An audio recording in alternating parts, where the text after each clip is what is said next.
Si vous êtes professionnel du monde du chien, je vous invite à découvrir Rintintin avec moi. Je vais vous montrer les écrans principaux qui vont permettre de créer nos premiers services, ajouter nos premiers clients, voir si ça correspond à votre activité d'éducateur canin, de toiletteur, de promeneur de chiens, de pension canine. On va voir tout ça tout de suite. C'est parti. Je vais me connecter ou créer mon profil. Donc je suis bien un professionnel, moi je suis déjà inscrit, donc je vais me connecter. Alors nous arrivons tout de suite sur l'écran d'accueil avec des actions rapides comme le fait de pouvoir programmer un rendez-vous, voir les demandes clients que j'ai en attente ou aller sur le planning complet. Et on a un aperçu des performances de cette semaine, ce mois-ci ou d'aujourd'hui. Là c'est un compte un peu fictif, donc c'est pas représentatif de mon activité. En tout cas, je l'espère. On va tout de suite voir comment ça se décompose. On a le planning. Le planning, eh ben, on voit un planning plutôt esthétique dans lequel on peut programmer des rendez-vous clients, des événements récurrents, c'est-à-dire balade canine, cours collectif tous les samedis par exemple, ou des disponibilités, dire bah, je ne suis pas dispo de telle heure à telle heure. Et on a aussi une option de disponibilité de service, ça c'est pour les professionnels qui utilisent la fonctionnalité de disponibilité de service, un petit peu à la manière de Doctolib, c'est-à-dire vous affichez vos disponibilités et les clients réservent sur vos disponibilités. Moi, par exemple, les disponibilités de service, je n'utilise jamais. J'ai des cours d'éducation canine avec les clients où c'est moi qui programme avec eux au téléphone, par exemple. Donc, je programme avec le client une session. Et j'ai des balades canines collectives où c'est pareil, c'est moi qui annonce une session tous les lundis, mardis, mercredis, jeudi. Et c'est les clients qui réservent eux-mêmes pour le coup ou moi qui ajoute les clients, mais jamais j'ai une disponibilité de service en disant bah voilà, j'ai des cours d'éducation, vous pouvez vous inscrire de 8h à 17h. Mais certains professionnels utilisent cette fonctionnalité. On va voir un écran de réservation. Donc là, on va avoir demande en attente client, c'est-à-dire que bah, vous avez dit au téléphone ok, on a un rendez-vous à 8h demain à Église de Pantin. Je vous laisse accepter ce rendez-vous pour que le client accepte les CGV et confirme sa présence, qui lui permettra lui d'avoir un email la veille du cours pour qu'il n'oublie pas le cours et que vous ayez moins d'absentéisme dans vos sessions. Ça vous permet vous aussi d'avoir une trace du rendez-vous que vous êtes dit, que chacun ait la bonne horaire, le bon lieu, etc. Toutes les informations sont rappelées. On peut se rappeler comme ça des informations du client. Et ça, c'est plutôt intéressant. On pourra avoir des demandes clients. Dans les demandes clients, moi, je n'ai rien par exemple. Mais si vous avez renseigné des disponibilités de service en disant bah, je suis disponible de 8h à 17h, un client vous a envoyé une demande en disant bah, moi je veux bien qu'on fasse cours à 9h, vous allez la retrouver ici, vous allez pouvoir l'accepter ou la refuser sur cet écran. Dans mes sessions qui sont en attente client, je peux dire au client bah, il ne m'a pas répondu, je vais le relancer. Je peux modifier le rendez-vous ou je peux dire finalement je supprime ce cours, c'était un prospect pas intéressé, ou je peux accepter le rendez-vous à la place du client en disant bon là c'est Monique qui a 70 ans, en fait le mail elle va jamais le lire sur son PC, je le considère comme confirmé à la place du client et ça peut très bien fonctionner. On va donc retrouver ce rendez-vous après dans les sessions qui sont donc validées et je vais pouvoir l'annuler ou pas. On va retrouver aussi les services qu'on propose. Alors là, on va pouvoir tout simplement choisir le type de service qu'on propose. On va proposer trois types de services, soit des rendez-vous clients, soit avec un système de disponibilité, comme je vous ai expliqué, un petit peu à la manière de Doctolib, soit à la manière un petit peu de Google Agenda, où c'est vous qui allez proposer un rendez-vous au client en vous accordant par téléphone ou à l'oral. Mais en tout cas, vous allez pouvoir créer ce type de service-là.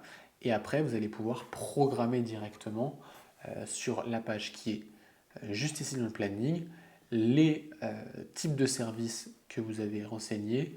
Par exemple, test d'intégration en meute que j'ai renseigné, que j'ai donc créé en type de service en rendez-vous client. Je vais pouvoir aussi avoir des événements récurrents. Typiquement, mes balades canines, moi, ce sont des événements récurrents.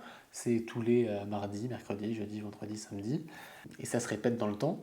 Donc, tu as un type de service événement récurrent où je vais pouvoir gérer les occurrences. Donc, les occurrences qui sont à venir, je vais pouvoir les voir ici. Et les occurrences qui sont passées, je vais pouvoir les voir là. Je vais pouvoir ajouter des dates à mes occurrences. Je vais pouvoir dire, bah, en fait, maintenant, tu rajoutes tous les samedis, toutes les semaines,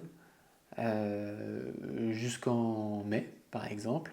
Et je vais pouvoir dire, ok, bah, j'ajoute à la liste ces dates-là, et elles apparaissent ici, je vais pouvoir les enregistrer juste là. Je vais pouvoir dire aussi, en fait, j'ajoute des occurrences, donc j'ajoute des sessions, mais finalement c'est le 18, le 26 et le 28. Et c'est pareil, je vais pouvoir dire ok, j'ajoute à la liste encore une fois ces sessions. Là il me dit que ça existe déjà parce qu'on a déjà créé d'autres. Et les enregistrer en cliquant juste ici. Et je vais pouvoir aussi inscrire des clients à ces occurrences. Je vais pouvoir dire ok, j'ai un nouveau client ou un client existant. On va prendre moi un client existant. Tac, je vais sélectionner l'animal. Je vais dire hop, tac, je vais l'ajouter en fait aux occurrences là du lundi et mardi en plus. Tac. Là, soit on peut utiliser des packs qu'on a créés, des packs de sessions, soit on va dire que c'est un paiement classique sans utiliser des packs, parce qu'on pourra très bien dire par exemple ma balade canine, j'ai des forfaits de 8 et en fait je vais pouvoir avoir des réductions si le client m'en prend 8. Au lieu de payer 180 euros, il va payer 140 euros et ça on pourra l'enregistrer ici. Moi on va passer par des paiements classiques pour cet exemple-là. Le client est inscrit, on voit que là il a été ajouté à l'événement et le client a reçu un mail potentiellement pour valider sa présence et dire ok je confirme, je suis d'accord, j'ai accepté les CGV. Et ça permet, vous, en tant que pro, de pouvoir ajouter des clients à vos sessions. On a donc les formats, comme on l'a dit, les forfaits, voire le forfait classique, par exemple. Le forfait classique, on va pouvoir créer un forfait. On va l'appeler, par exemple, forfait éducation 10 séances, c'est très bien. Et je vais dire que la validité, il a 6 mois pour le faire. Donc là, la validité est en mois, il y a 6 mois pour le faire. Et ça va être mon forfait de cours. Hop, et je vais mettre 10 séances et je vais finaliser le forfait. Donc là, après, je vais pouvoir faire payer mon client par un système de forfait. Dans la page facturation, je vais pouvoir retrouver mes factures avec toutes les factures, les brouillons de factures, les factures encaissées et les factures terminées. Les brouillons de factures sont générés automatiquement sur les sessions validées, c'est-à-dire que voilà, vous avez fait à la fin de votre mois vos balades canines, vous pouvez créer la facture en ajoutant, je sais pas, merci pour la confiance. Vous créez votre facture et donc ce brouillon de facture va passer dans facture à encaisser et vous allez pouvoir envoyer la facture à votre client et vous allez la retrouver ici. Une fois qu'elle sera payée, vous pouvez la passer dans terminer en la mettant ici, indiqué comme payé. Le client m'a payé par virement bancaire, c'est confirmé. Et là, on voit que ça passe juste ici. Lorsqu'on fait des sessions validées, ça va créer un brouillon automatiquement, mais vous pouvez dire en fait la session n'a pas eu lieu, donc je ne fais pas de facture, ou j'ai un autre système de facturation et je n'utilise pas. Et dans ces cas-là, on va pouvoir annuler le brouillon et j'annule simplement le brouillon.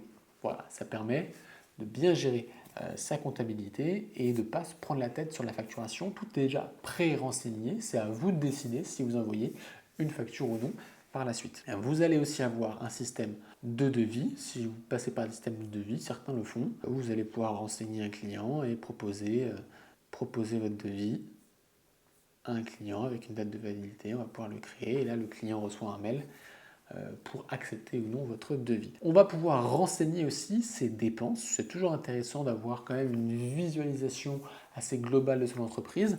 Et là, on va voir qu'en affichant par mois, moi par exemple, là j'ai indiqué que j'avais 703 euros de dépenses ce mois-ci. Donc c'est à prendre en considération pour après nous servir dans l'outil statistique qui va permettre de dire attends, j'ai dépensé ça et j'ai gagné que ça. Est-ce qu'il faut que je réduise les frais? Est-ce qu'il faut que je gagne plus? Donc c'est toujours intéressant d'avoir cette visualisation. Pour ça, je vais ajouter une dépense. Je vais dire, ok, là, ça m'a coûté 300 euros d'abonnement que j'ai payé par carte et c'est mon logiciel de montage vidéo. Je ne vous souhaite pas d'avoir un logiciel de montage vidéo aussi cher. Et donc là, on voit que ça s'est ajusté. On a 1003 euros de dépenses ce mois-ci. Quand on regarde mes statistiques, du coup, on va voir que dans les dépenses, j'ai 1003 euros et dans les revenus, actuellement, j'ai gagné que 515 euros. La société va mal. Mais on voit qu'en attente, qui n'ont pas encore été encaissés dans les factures que j'ai créées, on a 250 euros. On va peut-être pouvoir se rattraper. On a l'affichage des nouveaux clients qu'on a gagnés. Ça, c'est intéressant pour voir un petit peu par rapport au mois précédent si on a été plutôt bon ou plutôt mauvais sur l'acquisition client. Et on va retrouver notre liste de clients et d'animaux. Donc forcément, quand il y a un propriétaire, il y a au moins un chien associé ou plusieurs. Mais là, on va pouvoir voir, ok, Victor, j'ai ses coordonnées, j'ai son mail, j'ai les différents chiens qu'il a renseignés. Je peux rajouter un animal si je veux. Je sais le devis que je lui ai envoyé, les facturations que je lui ai fait, l'argent qu'il m'a fait gagner, l'historique de réservation qu'il a eu. Donc j'ai une vue d'ensemble du client. Et ça, c'est plutôt très intéressant. Je peux lui envoyer un message en disant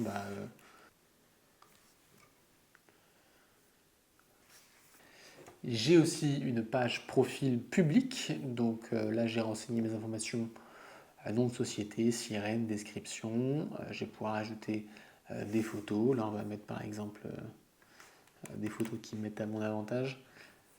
Est-ce qu'on peut trouver des choses? Allez, ça c'est pas mal. Tac, tac. J'ai ajouté des photos à la galerie.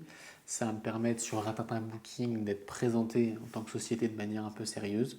Mes conditions générales de vente très importantes parce que Rintintin, ça va nous sécuriser aussi sur nos CGV en disant bah, vous avez accepté les CGV, maintenant vous devez les payer, vous êtes engagé. Et ça peut être intéressant pour les impayés ou pour rappeler un petit peu comment vous fonctionnez, notamment pour les annulations. Moi, ça arrive beaucoup en balade canine. Au début, j'avais des gens qui annulaient moins de 48 heures avant. Je l'ai mis dans les CGV. Maintenant, c'est annulation jusqu'à 48 heures avant. Et sinon, je facture. Au moins, ils le savent, ils ont la preuve. Et ça évite les conflits. Maintenant, on va créer un service ensemble. Moi, je vais vous proposer de faire un cours qu'on va appeler bilan. Tac, nombre de places, une place. Bilan chien. Bilan chien. Ça va être très bien. On va pouvoir ajouter une photo à ça. Allez, quelle photo on met? C'est un test. Donc on met une photo de chez moi. Tac. Le prix. Soyons un peu chers quand même. Il faut qu'on gagne notre vie. Un bilan, c'est 130 euros. Est-ce que je fais un paiement en ligne ou pas? Je pourrais avoir cette option-là, mais je ne vais pas le faire. Donc moi, je veux récupérer l'argent chez les propriétaires de chiens pour ne pas avoir des commissions de Stripe. Ça se passe les rendez-vous au domicile du client, donc je vais renseigner au domicile du client. Moi, j'ai pas de frais kilométriques, je travaille dans mon quartier. Tac, le timing, je m'en fiche. Le timing me permet d'indiquer est-ce que je dois prévoir du temps avant ou du temps après ma session pour être indisponible. Typiquement, si je travaille à Boulogne et que j'ai un cours à 10 heures et qui dure 1 heure, je sais que de 11 heures à 11h30, je ne pourrais pas reprendre des cours. C'est très intéressant quand vous mettez des disponibilités. Moi, dans mon cas, ça ne m'intéresse pas. Je vais juste mettre que mon délai d'annulation, par contre, pour les cours, c'est 48 heures. Sinon, je considère que le cours est facturé. En tout cas, je suis en droit de le faire et de le demander. Ça sera donc indiqué dans les CGV. Hop.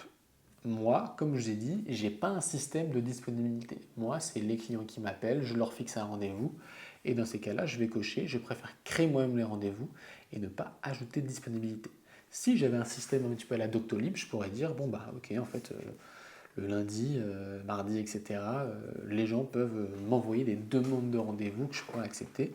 Mais ce n'est pas comme ça que je fonctionne. Donc, je vais créer ce système-là. Je vais appuyer sur suivant. J'ai mon aperçu, mon petit récapitulatif. Ah, j'ai oublié d'indiquer ma durée. Autant pour moi, la durée, je vais mettre que c'est en minutes, je vais mettre que c'est 90 minutes. Et on va pouvoir créer le service. Maintenant que le service est créé, je vais pouvoir aller, par exemple, dans mon planning. On m'appelle, bonjour Didier, vous voulez un rendez-vous client? Et je peux vous proposer un bilan le 17 à 18h, 11h10. Ça vous va? Très bien. Hop, je vais pouvoir créer un nouveau client. Quel est votre mail, monsieur Didier? Blablabla. Bla, bla, bla. Nous, on va considérer que c'est un client existant pour cette vidéo. Encore une fois, on va mettre que c'est Victor. On va continuer. On imagine qu'il y a déjà un email renseigné. Hop. Je vais exiger un paiement classique. On est bon. On va prendre l'adresse. C'est 9 rue des Plantes. Pas de remise. Il va payer plein pot. Continuer. On a notre petit récap. On est bon. Allez, on va mettre venir avec une muselière. Hop. J'ai un staffy qui ronfle. Soso, je fais une vidéo, mon grand. Faut attendre.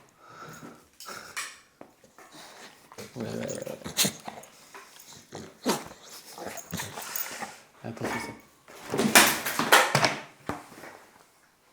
Alors, on reprend. On a créé notre réservation avec succès et on va la retrouver. Du coup, voilà, on a notre bilan. On a notre bilan, qui est ici. avec toutes les infos. Et donc là, on a bien en attente du client. Et il faudrait que le client valide la session en disant ok, j'accepte le CGV et ça va donc valider notre session. En attendant, on peut retrouver du coup cette réservation dans en attente client. On a dit pour le 22, on va la retrouver ici. Je peux dire au client hey, je vais te relancer parce que tu n'as pas répondu. Ou je vais dire ok, bah, j'accepte la session à la place du client parce que c'est un mec qui est sympa, que je connais, je sais qu'il ne va pas me la faire à l'envers.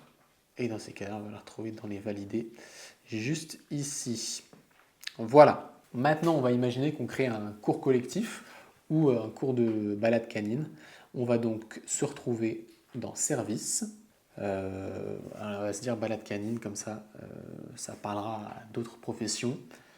Là, je vais mettre balade pour petits chiens. Profession associée, c'est les promeneurs. Nombre de places dispo, je vais mettre 10 places. C'est pareil, une photo, la carte d'identité, super. Tac, on valide le prix, pas très cher, 35. Nom du lieu, moi je fais des points de rendez-vous, donc je vais dire que c'est un point de rendez-vous à Porte de Pantin. On est bon. Hop. La durée en minutes, 12. On va mettre 240. Délai minimum de réservation, j'en veux pas. Délai d'annulation, 48 heures avant, il va falloir me prévenir, sinon je vais facturer. On n'est pas des idiots. On est bon, on a créé le service. Et on va programmer maintenant nos premières occurrences. On va dire que ce service, on le fait quoi lundi, mardi, et le mercredi, c'est mes balades canines des petits chiens. De 9h à 13h, on est bon. J'ajoute à la liste les dates. C'est-à-dire plusieurs jours de date. Ah oui, j'ai pas choisi la fin de cette récurrence. Donc je vais dire jusqu'en juin, tu me fais ça. Ça y est, c'est affiché juste ici et je vais pouvoir créer mes occurrences. Alors ça charge parce qu'il y a beaucoup d'occurrences à générer. Donc maintenant, si je veux inscrire des clients en tant que promeneur de chiens à mes sessions, je vais aller chercher mes clients existants, hop, et je vais pouvoir inscrire. Voilà, Victor avec Max, le lundi, le mardi, le mercredi. Je peux faire ça assez rapidement, hein. Franchement, ça prend 1 minute pour inscrire sur les 3 prochains mois. Je fais suivant, en paiement classique. Là, je ne suis pas passé par un système de forfait parce qu'on n'a pas créé les forfaits pour ce service-là. Je vais pouvoir le confirmer. On fait l'inscription. Et c'est bon, le client a reçu une demande qui dit bah, Victor, votre pro, il veut vous inscrire aux 3 sessions. Est-ce que vous acceptez? Oui ou non? S'il accepte, ok, bon bah, ça veut dire qu'on va pouvoir envoyer une facture après derrière. Et tout se sera bien passé. Donc voilà, on a montré quelques fonctionnalités qui sont quand même très intéressantes sur le service. Je vous laisse me faire vos retours. Ça, c'est un site qui va évoluer, hein. Toutes les semaines, on fait des mises à jour. Toutes les semaines, on améliore le logiciel. Il y a aussi bien sûr une application mobile qui permet de bien gérer pendant qu'on est en train de travailler sur ce téléphone, la prise de rendez-vous, la création de services, etc. Là, je vous ai montré comment le faire sur l'ordinateur.